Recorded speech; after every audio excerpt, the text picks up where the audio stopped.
So I wasn't gonna record today, but then I changed my mind, decided I'm gonna. I just got out of the shower, and I am, what, today's the 6th? So in 2 days I'll be a month on tea. That's nice to say. But basically, obviously I'll do a recording on the 8th. Um, Tonight is support group, tomorrow's therapy. So I might have a lot to say. I don't know. I was gonna just wait. But I before was not sure, but thinking that maybe my oil production had gone up and that I was more sweaty and more hot and more, you know, stinky and all that. It's for sure.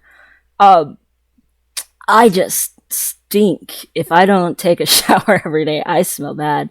I am definitely having more acne. It thankfully isn't bad yet, but it's definitely going up, especially along like my shoulders and the back of my neck, and I'm having a bunch of zits right around the inside of my nose right there, and then along in my hairline, all in the front and the back, all in my hair. I'm having a lot of acne.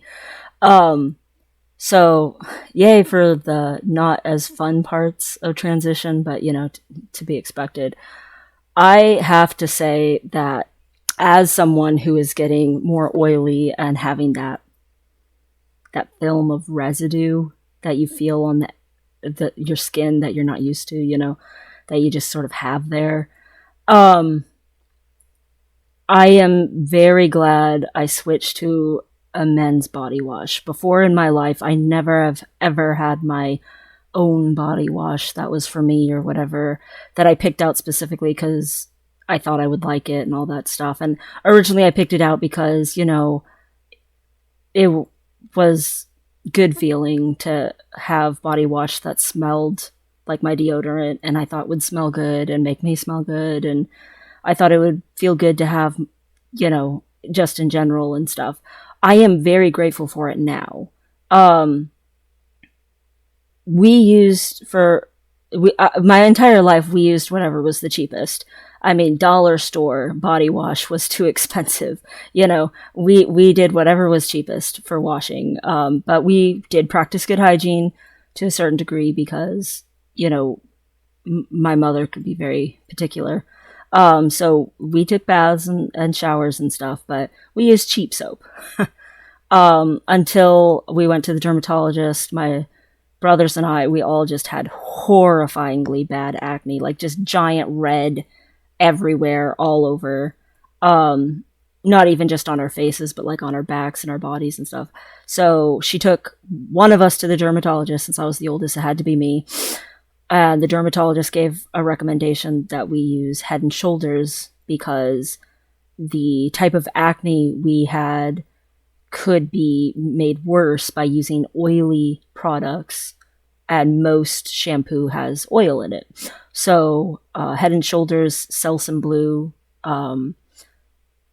these kinds of shampoos don't have extra oil in them, so they're better for that kind of acne. So I've used that my entire life because if I even one time use, like, say I sleep over at someone's house and I use their shampoo, I would just break out. So bad. Even as an adult, even once I got past teenagehood, it's just a continual thing that I've had to deal with in my life, that I've always had this issue with oil, production and stuff, especially on like my head and my neck and my shoulders and my chest, and also weirdly my legs, but whatever. Anyway, the point is zit problems my whole life, right? So yay, I knew if I'm going into to redo my puberty basically by taking this testosterone, I knew the acne was going to be something that I was going to have to deal with. But I have face wash, and the face wash helps with my redness in my face from the joys of being Irish. But it's also for acne and stuff. And when you wash your face, you get like this clean feeling. I don't know how to explain it, but you don't feel that film on your skin that you felt before you washed your face. I get that with this male body wash, and it's on my body, and it's like a relief on my skin. Um, when my spouse, when I first met her, because she's immunocompromised, she was very susceptible to skin issues, like just across the board. And so we started using this, at a recommendation, we started using this Aveeno body wash stuff. And that's just been the body wash we've used for like almost a decade because it's really good for her skin. And it keeps fungus, ringworm, all that kind of stuff. It just keeps it away. Her skin's decently healthy. That's great. That's awesome.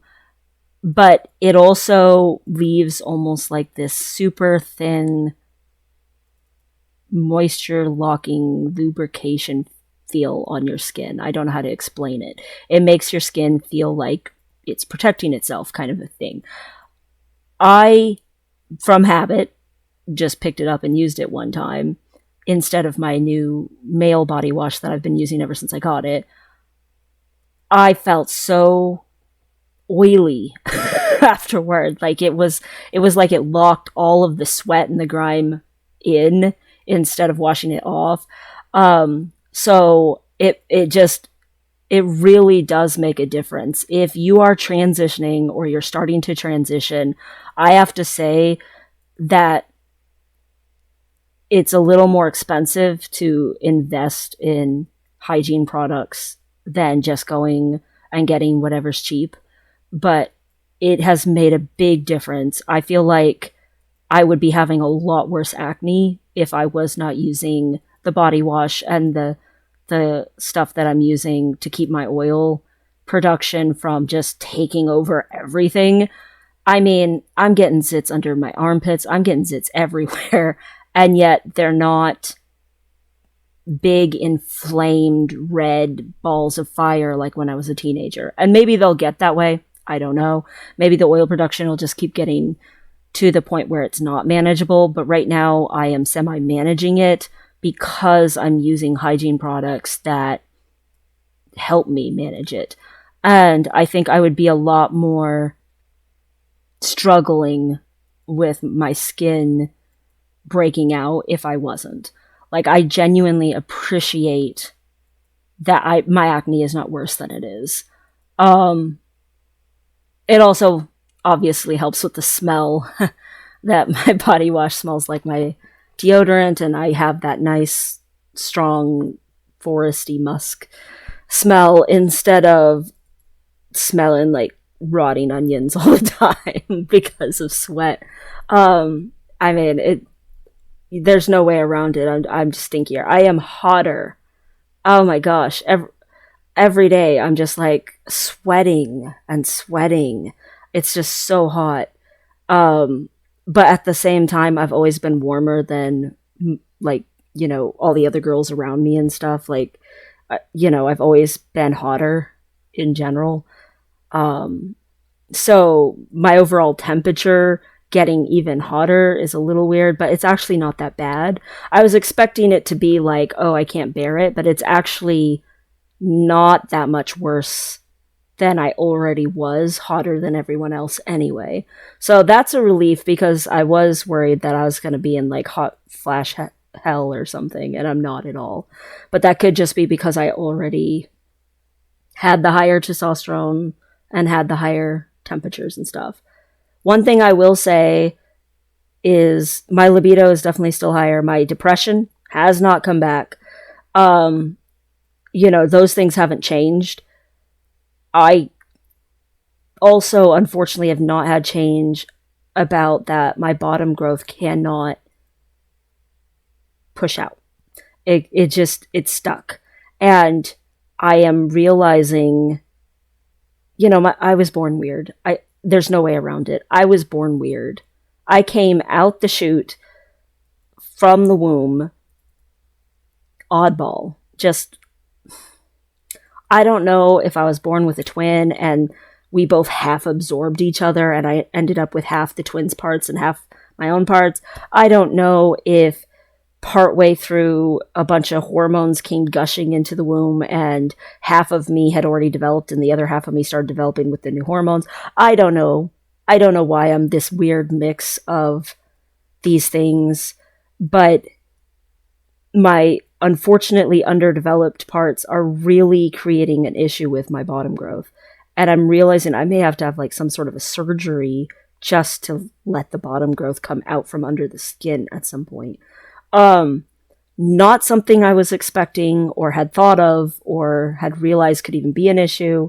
I don't know if there's anyone else who was born intersex who's ever had this issue, but it's like, well, my poor little, micro penis is like trapped.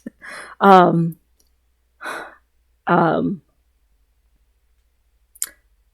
but it's so sensitive and very aggressive about making itself about letting me know it's there. It's definitely there.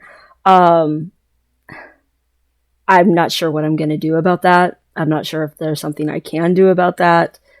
Um, I have no idea. It's a interesting complication. But the biggest thing is the oil production's definitely higher, like by a lot. Um, I really think that's about the only changes though. And honestly, again, for a month on T, in 2 days I'll be a month on T. I was not expecting all of this stuff to happen. I was thinking maybe in the second month I'd get some oil production, or maybe in the third month, maybe by the third month I, would start getting the heat and, feeling different and stuff like that. Maybe, by the fourth or fifth month, maybe my voice would begin to start to crack, something like that. Like I had these things in my mind where, it's going to be a while. And instead in month one, it's like stuff's already happening. And I'm like, this is supposed to be the boring part of transition. And again, I don't know if it's because I already had lived my whole life with the testosterone levels that I did. I don't know if it's just because, again, I've got like all this male stuff going on internally, and it's just like eating this up. I feel, I measured today, and by measurement, I'm not sure, it might just be in my head, but I feel like I might be beginning to have fat redistribution. And I am still craving protein. I'm getting hungrier, and exercising feels really, really good. Like, I've always liked exercise. I've always enjoyed exercise. I have always felt stronger and more confident and better. I am exercising like 45 minutes now instead of 20, which is good to be going back up in how much I was exercising. I'd like to get back up to the 2 hours, but, I'm giving myself a gradual time to get back into it instead of just trying to shove it all on myself all at once.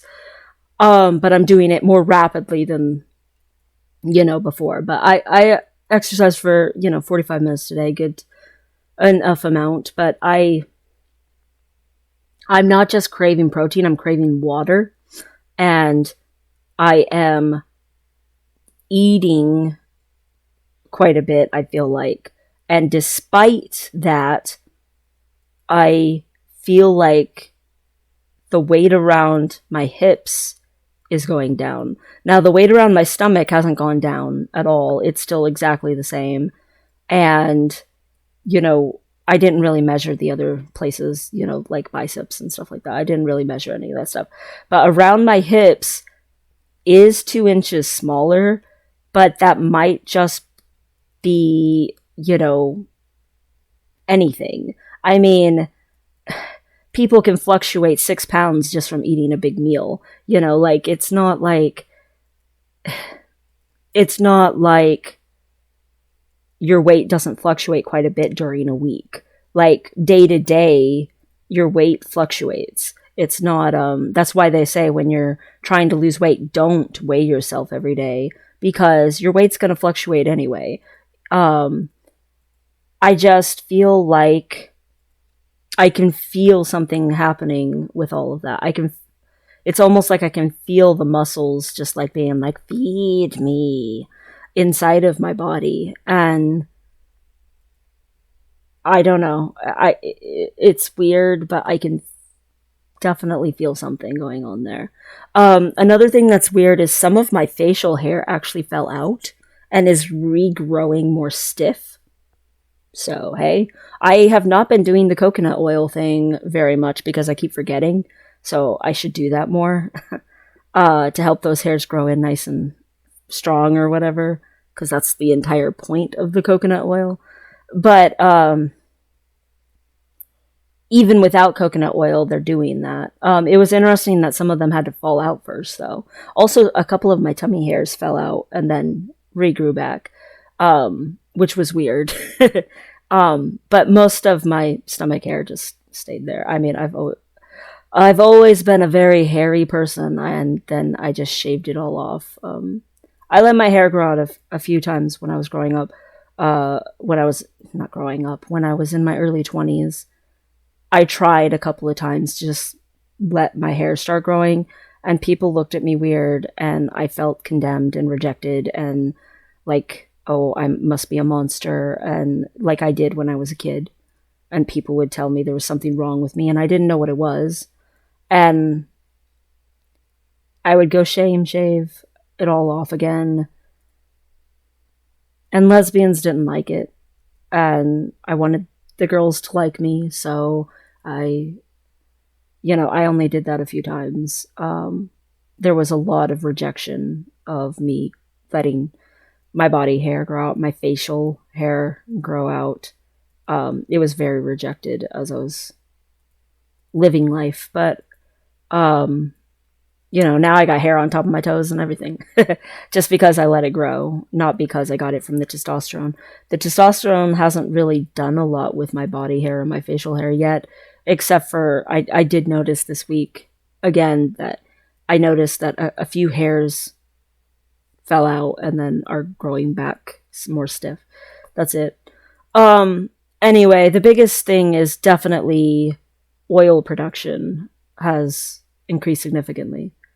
But I will say, I'll take it. I mean, even if I do get super zitty or whatever, the whole not being depressed thing, totally worth it. Like, just completely worth it. I still can't believe I'm not depressed. Like, it's just gone. And it's so weird. And it's not like I feel exuberant. It's not like I feel ecstatic and joyful or anything like that. I just don't feel like I want to die. Like I wish I had never been born. I'm getting a little frustrated dysphorically, especially with the bottom growth thing, with my stupid intersex body. But the dysphoria is not soul crushing. It's irritating. It still makes me feel shitty, but it's a different type of shitty. And it's not the kind of shitty that just goes and goes and goes and goes. Sorry. An alarm went off. I'm not sure why, because I don't think we have anything. But I will check. Anyway. It is going pretty decent with the transition, I think. Honestly, I don't feel bad or anything about it. Except that that freaking guy wasting so much of my time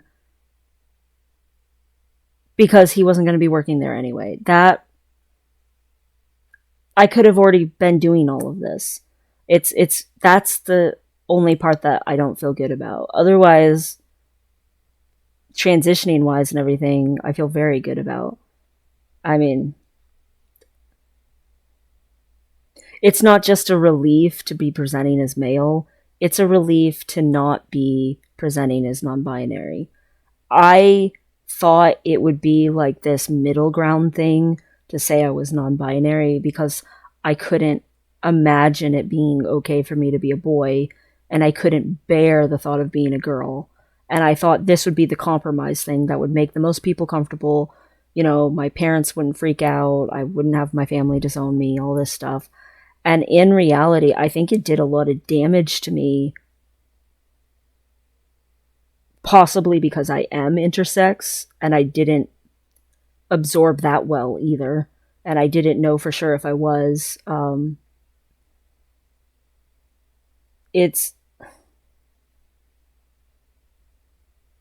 it really wasn't okay. I wasn't okay being androgynous. I wanted so much more than that, and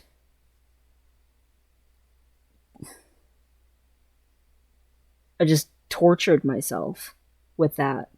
I think, but at the same time, I wasn't at all in a place where I could ever have felt safe to try to actually be male. I mean, no one would have accepted it except maybe two siblings, like at that point in time, including my spouse. Um, like just everyone across the board would not have been okay with it. Um, and was, I mean, I hadn't done any therapy about how I grew up. I basically lived every single day based on my guilt at existing. I had somehow unintentionally committed a great crime by having been born, and I didn't choose it, but I had to live with it, and I don't have to live with it anymore.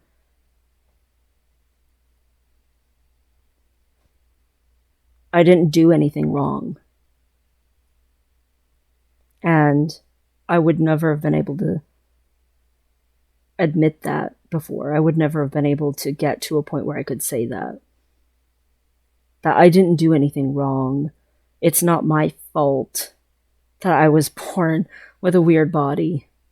I have to make some adjustments and get my body more to where I would like it to be. But it's not my fault. And I didn't get a choice. I did not get to choose how I came out. I did not get to choose how I was raised. And the people who raised me, who were my parents, I didn't get to choose how much I was abused. I didn't get to choose all of the turmoil, wondering what was wrong with me. I didn't get to choose anything. The freaking isolation and ignorance that I was born with and grew up with, that was none of it my choice. But now I am old enough and educated enough that I can make a choice, and the choice I make is not to live in the way that they wanted. I mean, I wasn't just forced to be a girl when I was a kid. I was forced to be groomed.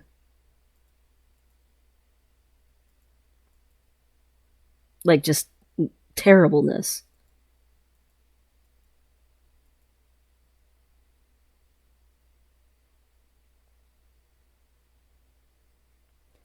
Anyway,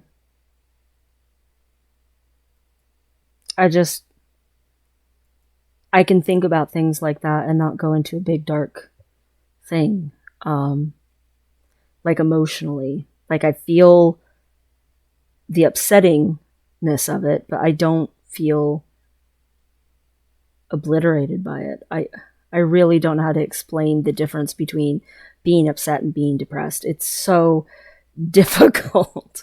But I am doing so freaking much better. And again, I can't believe the depression literally just disappeared like that. It's just nuts. My depression was not based on my head. My depression was based on my hormones. Because I was a boy and my hormones were way too low.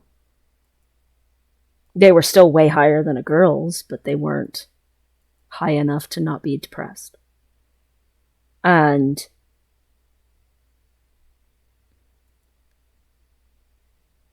I'm trying to accept that now. I'm trying to accept that that's all it was, that there wasn't actually some thing that was super wrong in my head. Like, I used to think I was insane, that I was crazy, that I was all this stuff.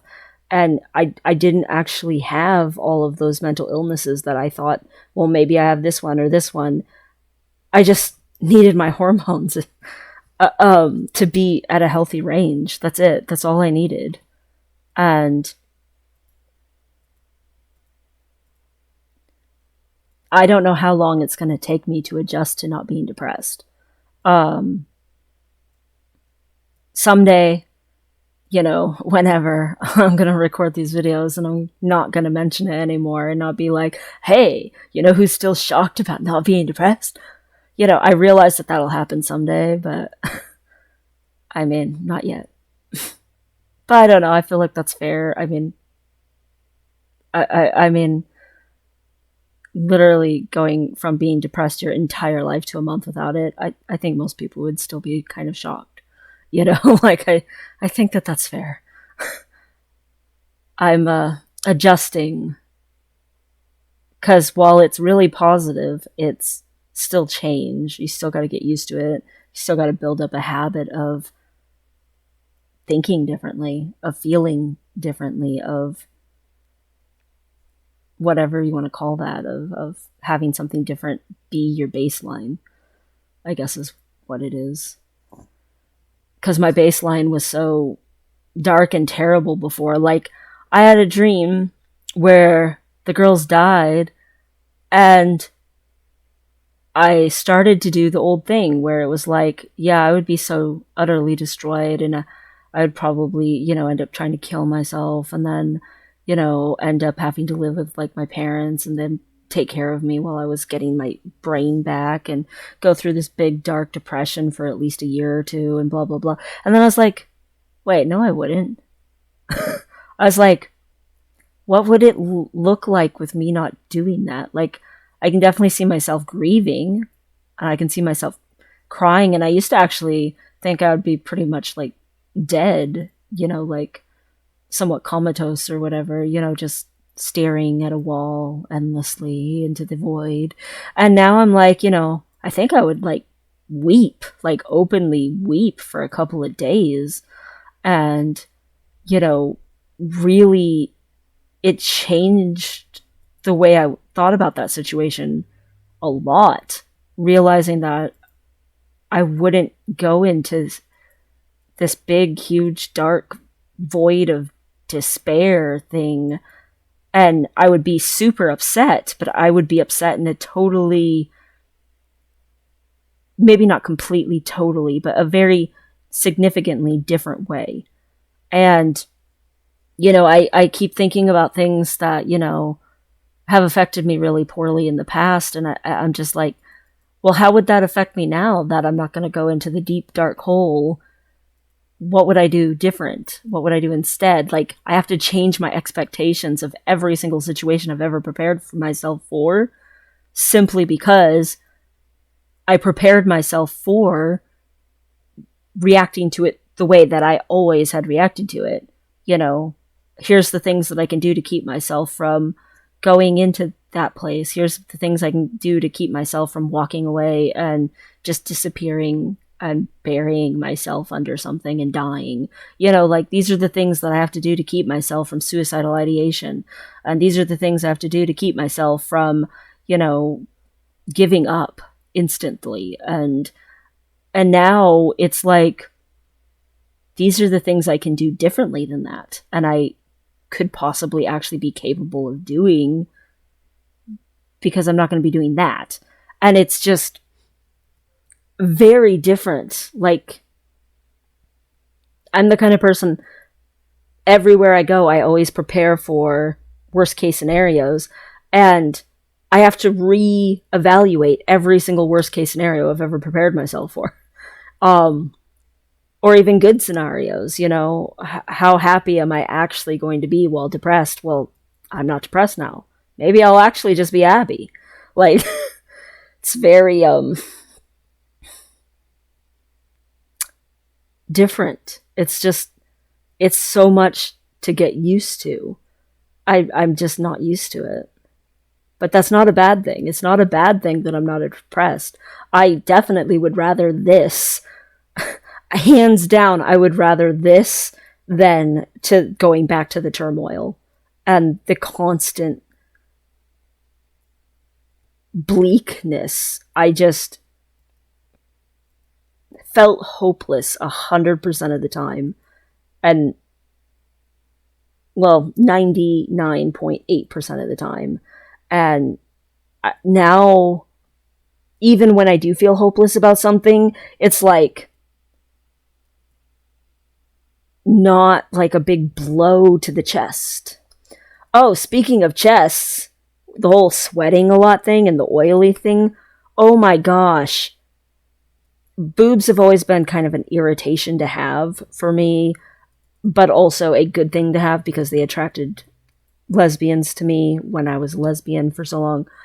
So I had this very positive sentiment toward boobs, even though they were very irritating and I didn't really like them, but I didn't hate them. I don't know. I've always felt like, maybe this is a little weird, maybe no one can relate to this, but I've always felt like my boobs were not actually on or a part of me.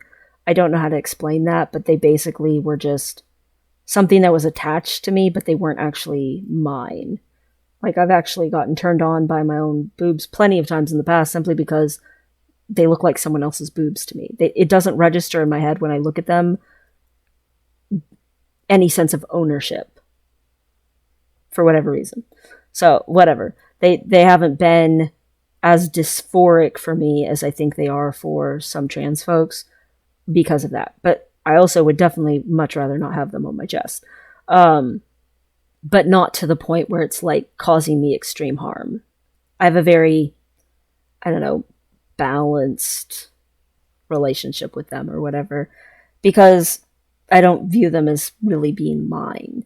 But the point is, oil and sweating and stinkiness and stuff, oh my gosh, it's terrible with these. They were irritating before, but now they are a nuisance. I can get myself cleaned off and fresh smelling and everything, and then you lift up the boobs and there's a big pile of sweat just drips right down your stomach, and you're like, damn it. They're just like, and they're beyond the point of irritating to full-blown annoying. Like, before it was just sort of like tedious. Now it's like almost gross. Anyway, yay for oil. The biggest thing though is I'm pretty happy overall. I mean, I'm not like, again, ecstatic or, jump up and down joyful or, feel like a kid on Christmas or whatever, all those descriptors that people use for when they're really happy about something, like I'm not in a candy shop, but I am pretty happy with transitioning, and not just because the depression's gone, but I'm actually pretty happy that I feel more and more and more like myself. I had this fear,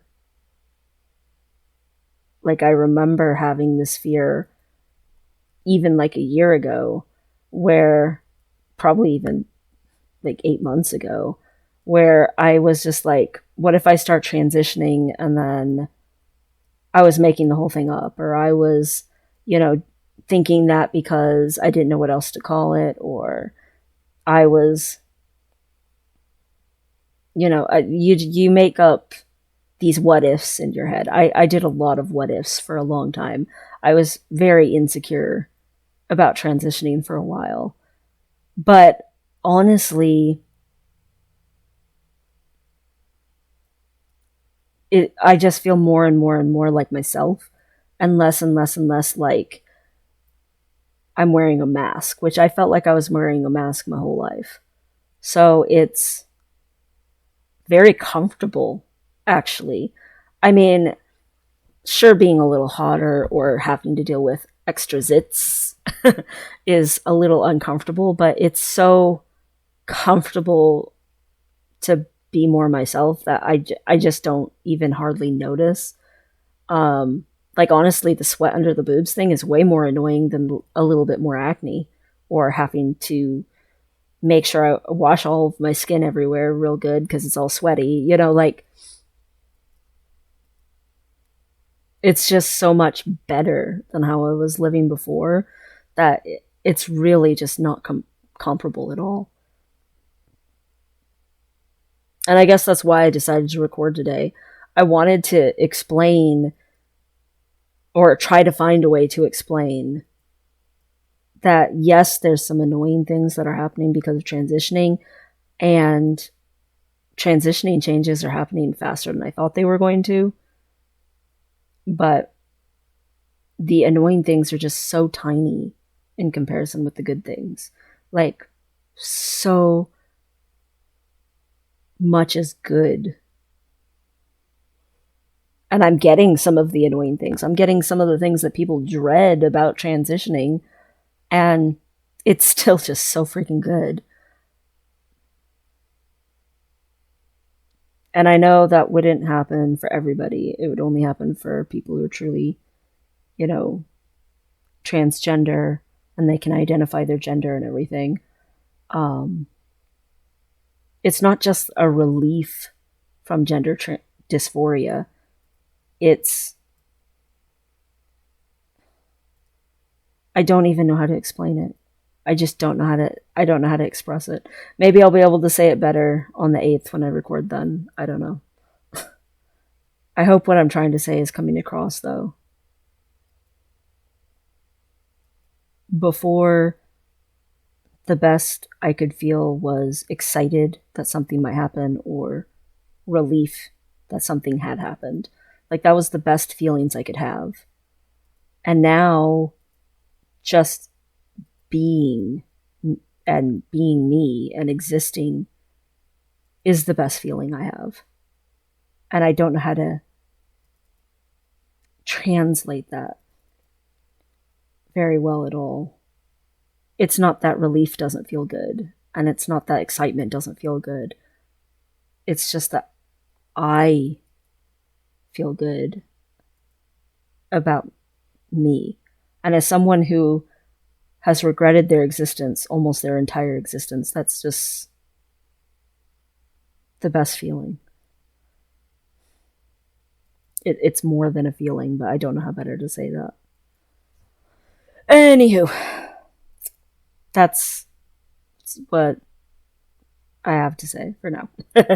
Anyway, I'll do a 1 month on T video soon, so hopefully that one will be less me trying to attempt to explain deep feelings and more just, I don't know, casual.